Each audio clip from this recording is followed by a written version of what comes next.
mga ka-trending, welcome back to ZK Trend.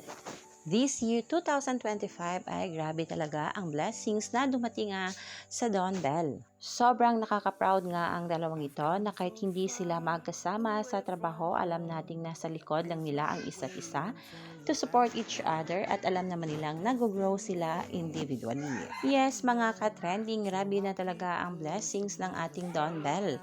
Alam naman natin na sa kasalukuyan nga ay nagtitiping na si Bel Mariano sa movie niyang Meet, Greet and Buy kasama nga ang mga bigating ring artista. At kagabi nga lang ay inilabas na rin ng Dreamscape ang series nga ni Donnie Pangilinan kasama nga si Kyle Echare na pinamagatang Roja. Ito nga ay isang action series na mapapanood nga sa primetime bida.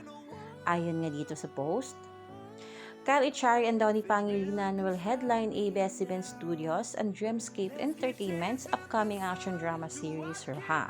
Also part of the series are veteran actresses Miss Janice Tibelan and Miss Lorna Tolentino, and this was announced during the trade event of ABS-CBN. Present nga kahapon si Donnie Pangilinan sa trade event ng ABS-CBN kung saan nga ay kinonfirma na siya nga ang magiging bida sa naturang action drama series. Agad nga pinag-uusapan ang mga larawan na ito na ipinost nga sa social media ng ABS-CBN. Marami nga ang sobrang excited dito dahil panibagong era ito ni Donnie. Ang mga bubbles nga ay talaga namang sobrang excited na rin dahil kapwa may abangan nga ang lahat para kay Bel Mariano at Donnie Pangilinan.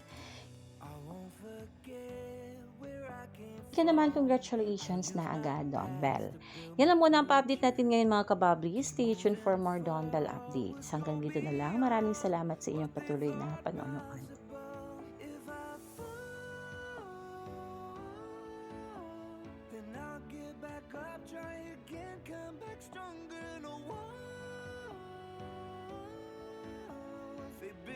Stop